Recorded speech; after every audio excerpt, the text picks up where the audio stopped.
Halo Egerian, salam lestari. Ketemu lagi nih sama aku Jessica Katarina di program yang pastinya kalian udah tunggu-tunggu banget kan?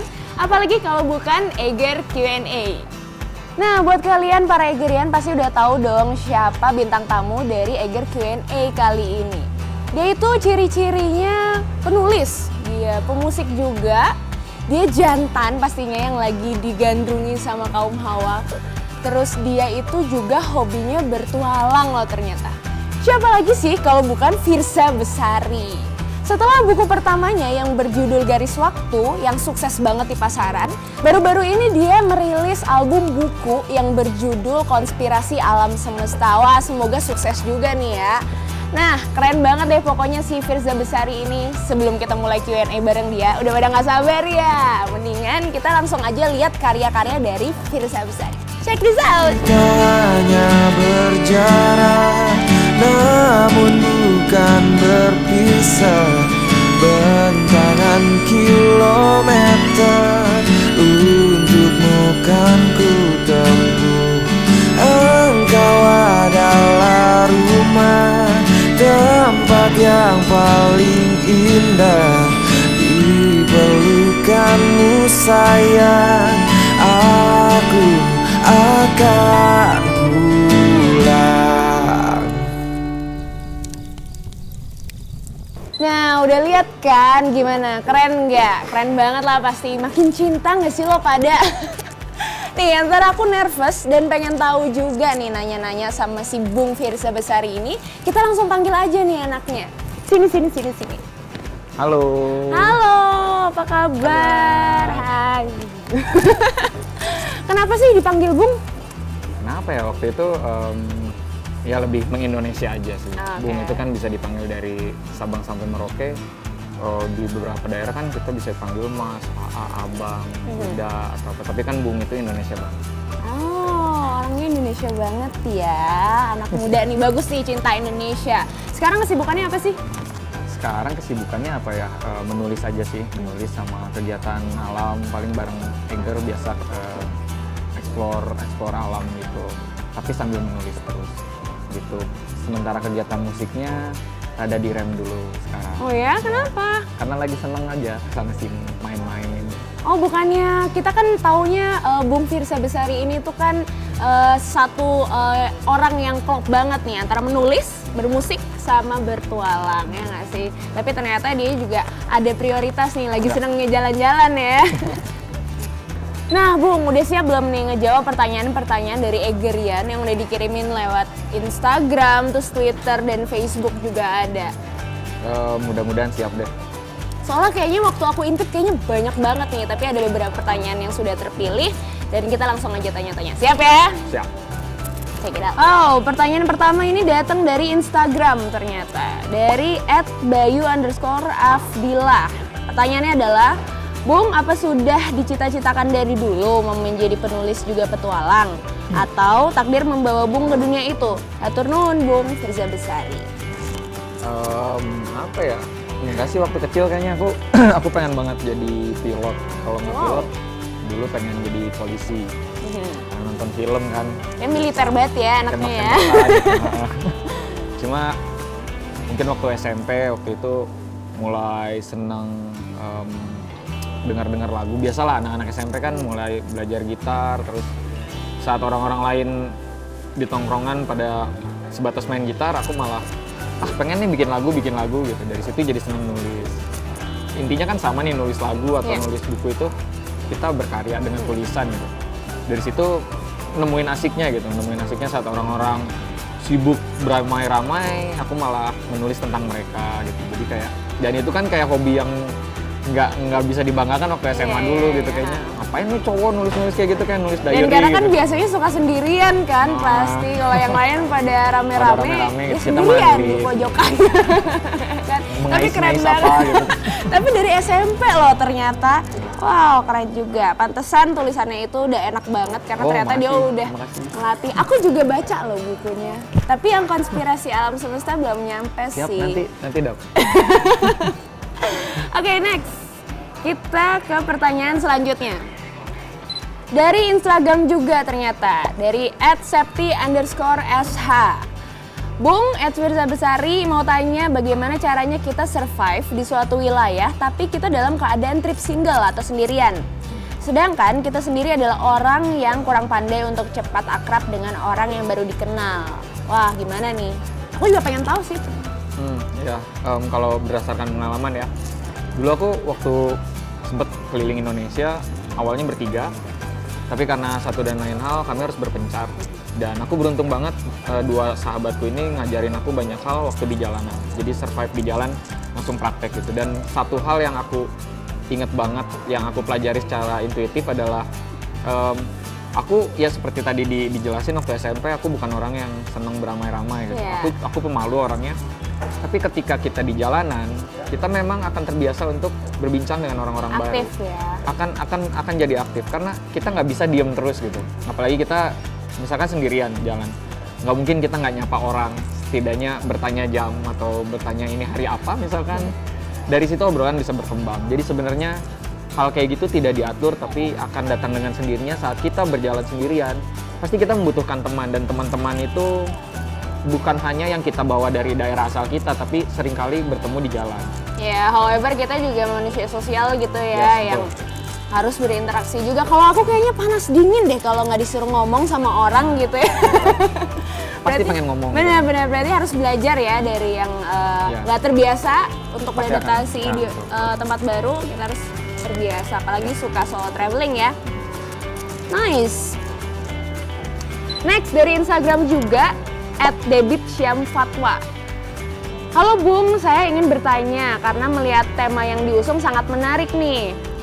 Buku dan petualangan. Pertanyaannya begini, di setiap petualangan pasti terdapat pengalaman unik ataupun berharga yang memukau. Tapi kenyataannya susah untuk dituangkan dalam sebuah catatan atau tulisan yang menarik.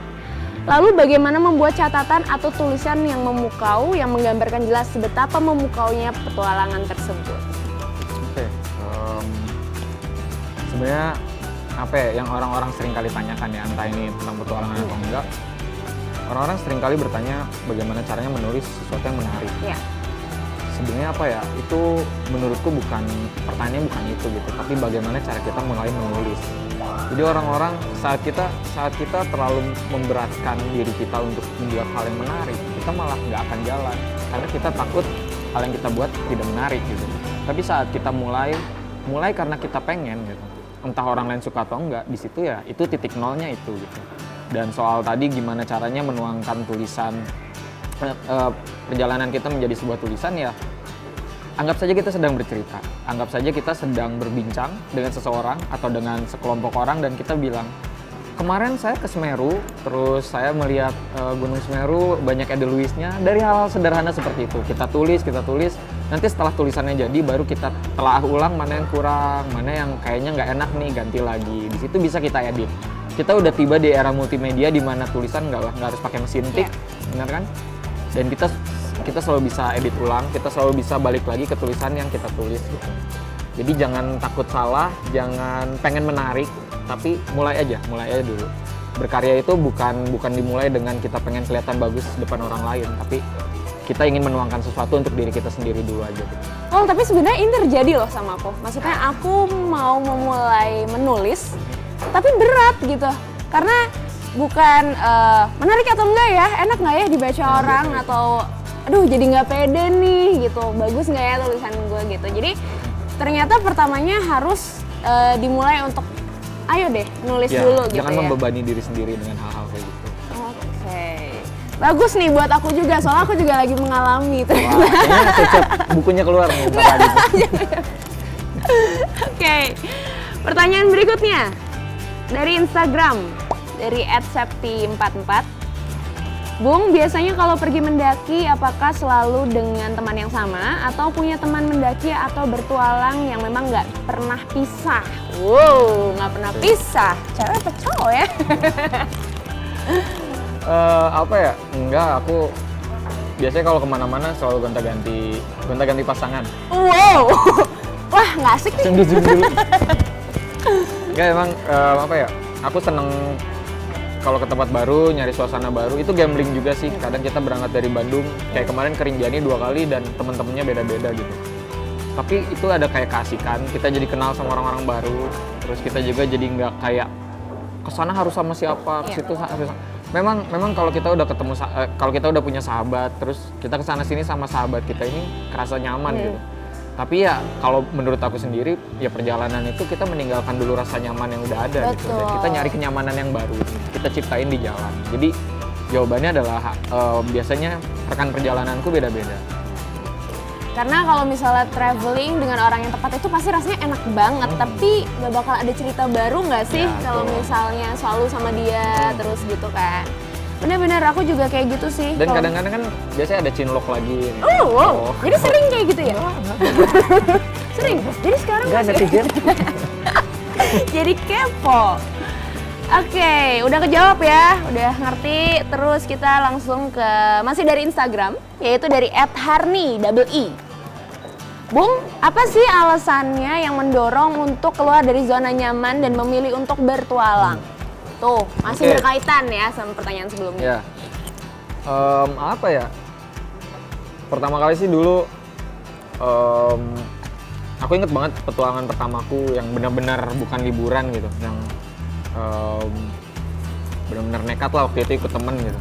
Ikut temen itu ke Krakatau. Gitu. Dan apa ya?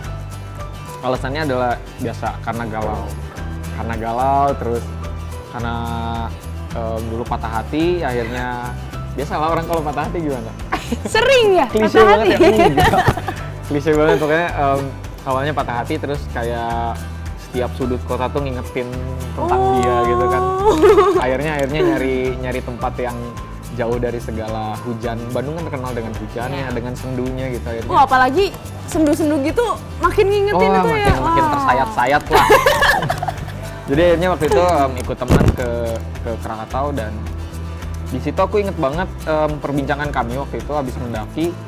Aku bilang kayaknya asik banget hidup lu gitu, yang tiap bisa kesana sini gitu. Dia waktu itu sering motret kesana sini, dia hidup untuk motret, dan dari motret terus saya bilang asik banget ya, kayaknya pasti pengen banget keliling dunia gitu. Aku pengen banget nih keliling dunia kata aku gitu, karena ngelihat keindahan Krakatau waktu itu. Dan dia bilang ngapain keliling dunia kalau negeri sendiri belum dikelilingi gitu, belum dilihat. That's right. Dan aku inget banget dia bilang hal yang paling aku ingat sampai sekarang tuh, dia bilang apa ya, saya nggak cuma ingin melihat dunia, tapi saya ingin saat saya keliling dunia, saya sudah puas memotret Indonesia dan saya bisa memperlihatkan keindahan Indonesia ke orang-orang di luar sana, kata dia. Dan kata itu terkenang sekali, jadi dari situ saya kecanduan motret juga, dan ya saya pengen suatu saat memperlihatkan ini negara saya juga indah gitu. Nggak cuma kita yang datang ke luar negeri untuk mengagumi negara mereka, tapi kita bisa bilang ke mereka kalau kita juga tinggal di negara yang sangat indah. Dari situ akhirnya saya senang berkeliling. Anak muda emang harus kayak gitu. Contoh nih, Bung Tirsa, ya. Alasannya kenapa pengen ngabisin Indonesia, karena Indonesia itu juga nggak kalah dari luar negeri, bener nggak? Ya. Orang luar aja sering ke Indonesia loh, betul, ya kan? betul, mereka aja. Kenapa kita nggak ngebanggain? penasaran kan? Bener. Iya. Oh, selanjutnya datang dari Facebook, dari Iqbal. Pertanyaannya, saya berniat untuk membuat pustaka kecil-kecilan untuk anak-anak di desa saya. Sedangkan Bung sendiri merupakan penggagas komunitas pecandu buku. Bagaimana agar anak-anak bisa datang untuk membaca di pustaka saya? Oke, ya jadi Iqbal bagus sekali niatnya. Iya, idenya bagus banget. Oke, jadi kalau kawan-kawan belum tahu, Pecandu Buku adalah komunitas membaca. Jadi waktu itu aku dan kawan-kawan menggagas komunitas tersebut tahun 2015 karena kami kesel gitu. Banyak sekali buku di Indonesia ini, banyak sekali, dan penyair-penyair negara kita ini banyak gitu. Tapi anak muda yang gemar membaca ini sedikit sekali gitu zaman sekarang. Jadi dulu kita ngegagas, akhirnya kita bisa bikin perpustakaan dan ngundang anak-anak muda untuk baca di situ. Dan apa ya, mungkin kalau untuk Iqbal sarannya adalah kalau apalagi untuk anak-anak, lakukan pendekatannya apa ya, kita secara tidak sadar, anak-anak kecil termasuk aku waktu kecil, mungkin Jessica juga waktu kecil, kita trauma terhadap buku. Kita takut sama buku karena buku yang diperkenalkan ke kita pertama kali adalah lewat aku nggak berusaha nyinggung, tapi lewat sekolahan, dan itu menakutkan gitu. Beberapa guru yang killer mungkin, terus kita jadi Rata-rata takut. bukunya harus ngafal, harus Iya, harus ngitung, dan ngapal kayak apa, ngabisin banyak waktu matematika banget. gitu kan yang bener, kita bener. takut gitu karena aduh aku ngerti aja enggak gitu. Dan stigma kita terhadap buku udah takut duluan. Jadi saat kita disuruh baca buku udah takut. Dan kebanyakan itu turun temurun sampai mungkin anak-anak kecil di zaman sekarang pun seperti itu. Iya. Saat disuruh baca buku mereka akan ingetnya aduh kayak sekolah nih takut. Jadi biasanya pendekatan yang perlu dilakukan adalah membuat itu seperti senang-senang. Bisa dengan cara mendongeng. Bisa kumpulkan dulu anak-anaknya terus kita dongengin dari salah satu buku. Iya. Nanti kita kasih cliffhanger nih. Jadi setelah lagi rame tutup bukunya. Itu anak-anak itu penasaran. Itu gimana lah kelanjutannya Kak? Baca. Gitu. Bisa dengan cara-cara kayak gitu. Apalagi bagus sekali niatnya Iqbal karena memang yang harus digagas itu dari anak kecil membaca. Biasanya yang udah segede-gede saya udah males gitu. ya, harus dari dini banget nih. Jadi bagus, teruskan bagus. niatnya. Ingat kalau misalkan sulit selalu pakai cara senang-senang dengan cara bermain, mendongeng, pakai wayang, banyak. Karena kan anak kecil tuh harus ditarik ya perhatiannya betul. gitu Betul kan, sekali. gimana caranya. Kalau udah gede-gede kayak kita nih main hati ke hati aja lah gimana.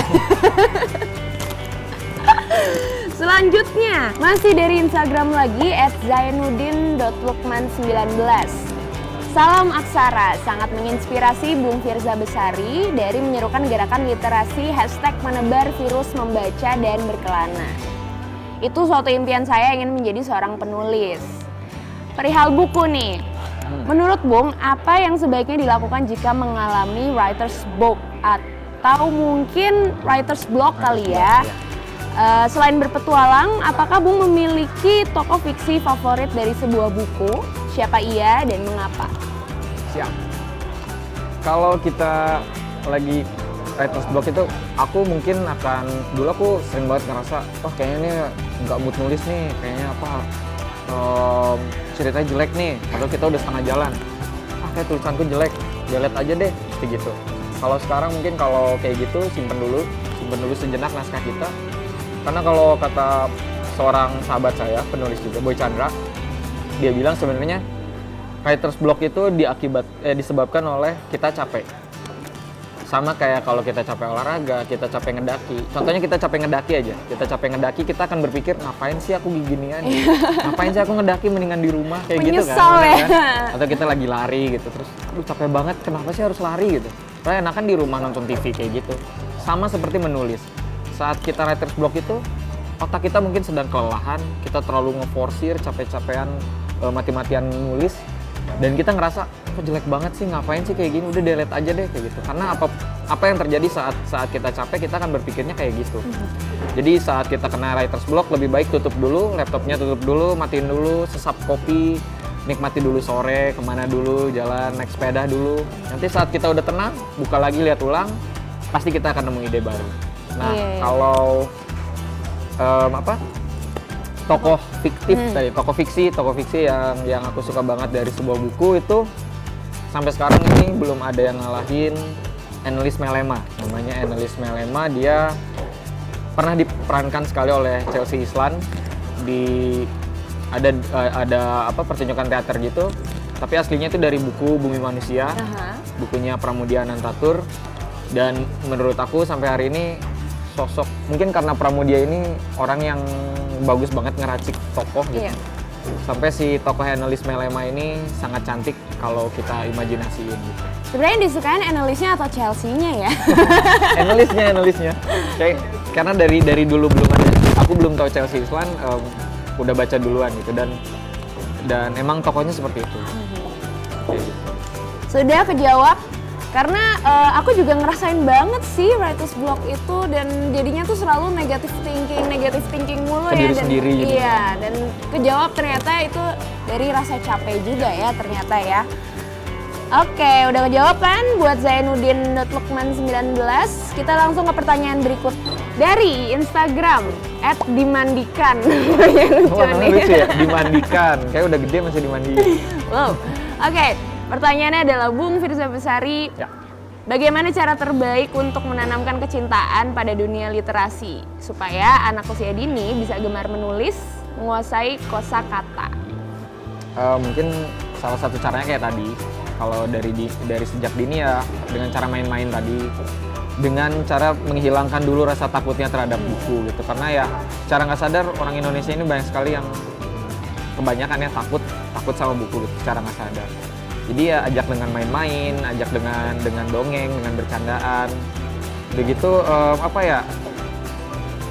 jangan pernah berhenti sih untuk nggak cuma untuk anak kecil gitu. Di sekitar kita itu banyak sekali orang-orang yang malas membaca. Itu kita selalu bisa mulai dengan cara bercerita tentang sesuatu, padahal kita dapat dari buku dan ujungnya kita bilang ini keren karena dari buku ini keren karena aku biasanya seperti itu, kayak ini pemikiran Paulo Freire gitu. Oh gini nanti kan oh bukunya apa tuh Bung? Biasanya orang akan penasaran lalu mencari bukunya.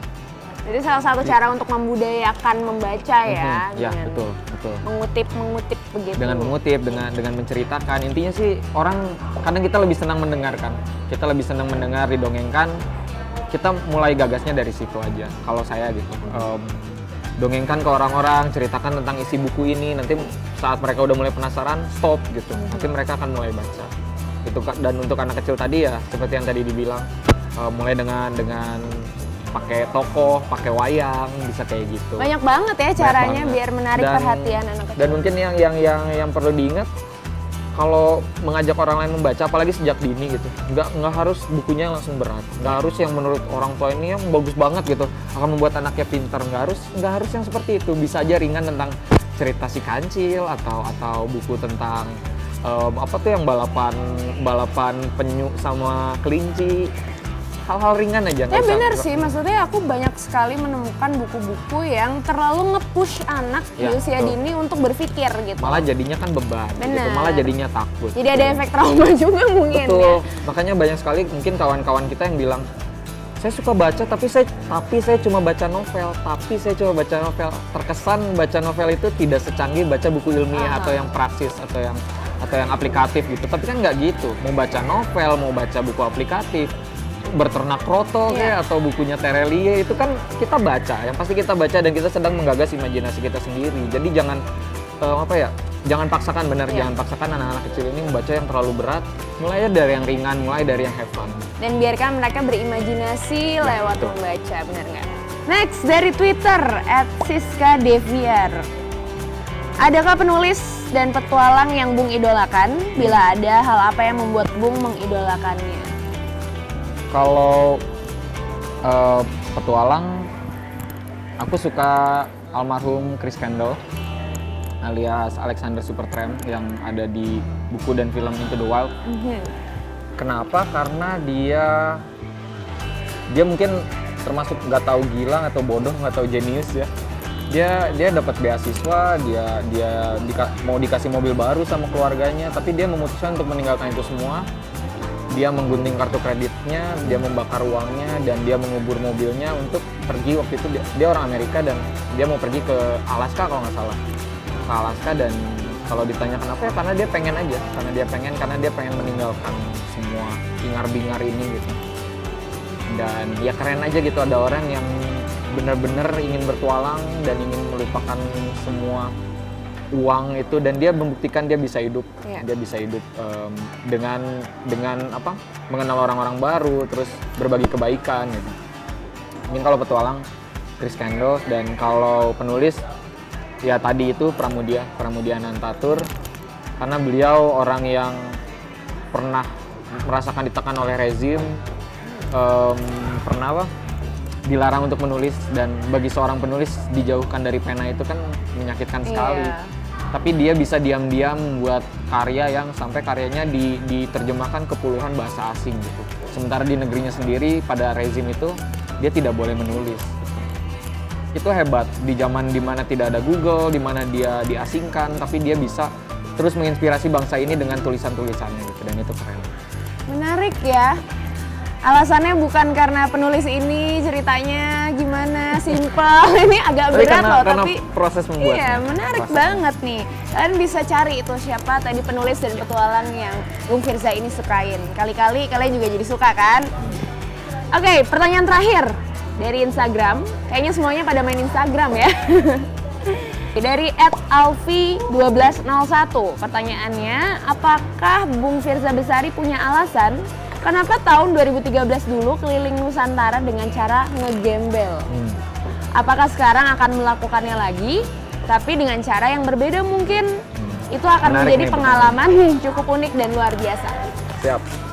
Aku juga pengen dengar nih, karena aku baru tahu ternyata dia sempat 2013 jalan-jalan ngegembel kan. Ya, dulu 2013 ya tadi itu alasannya karena galau karena waktu itu udah mau menikah, terus dianya malah seperti itu, akhirnya uang yang harusnya dulu dipakai untuk membangun hidup baru akhirnya dipakai untuk bertualang. Akhirnya dulu saya nekat, udahlah capek kayak gini. Akhirnya dulu kan saya kerja sebagai tukang mixing audio, dan akhirnya alat-alat musik itu saya jual. Terus akhirnya saya menghilang selama sekitar 7 bulan, hilang dari peredaran, dan ternyata waktu pulang saya menemukan pemahaman baru soal hidup. Kayak wah, betapa sempitnya aku ngerasa galau karena ditinggalin seseorang, padahal negeri ini masih punya kegalauan yang lebih besar gitu. Kayak pendidikan yang belum merata, ya kan, akses pendidikan yang belum merata, terus banyaklah ketimpangan yang terjadi di daerah timur sana gitu yang aku temui semasa perjalanan. Akhirnya dari situ benar-benar perjalanan itu membuahkan pemikiran-pemikiran baru yang sampai sekarang aku jadi senang menulis juga karena 2013 bertualang itu. Dan proyek barunya mungkin akan terjadi bulan ini. Bulan ini aku akan kembali menggembel, tapi tidak se-ekstravaganza waktu itu. Dan tidak hanya menghilang, kali ini aku misinya adalah ingin berkarya di perjalanan, membuat musik dan puisi bersama kawan-kawan aku, Wiranagara dan Panji Wasis. Dan kami menamakan diri kami Suara Aksara. Suara Aksara, suara artinya suluh, suluh ya?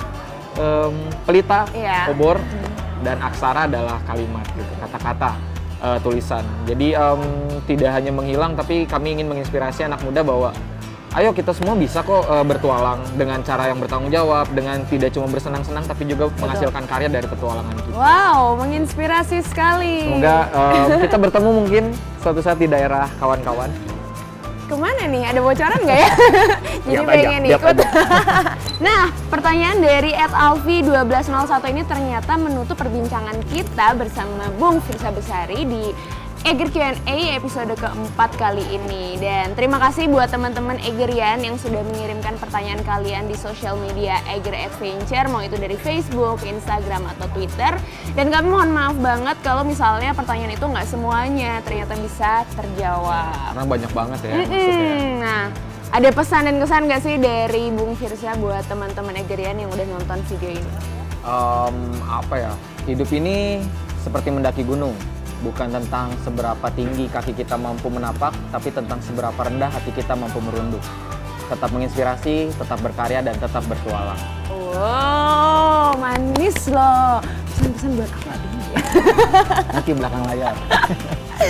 Dan buat teman-teman Egerian nih yang pengen ngasih saran, siapa bintang tamu selanjutnya yang bisa kita panggil untuk ada di Eger Q&A selanjutnya, bisa langsung aja komen di kolom komen di bawah sini, nanti biar kita cross check siapa yang selanjutnya kita bisa panggil. Dan pokoknya jangan lupa like, share, and subscribe Eger Adventure YouTube channel ya.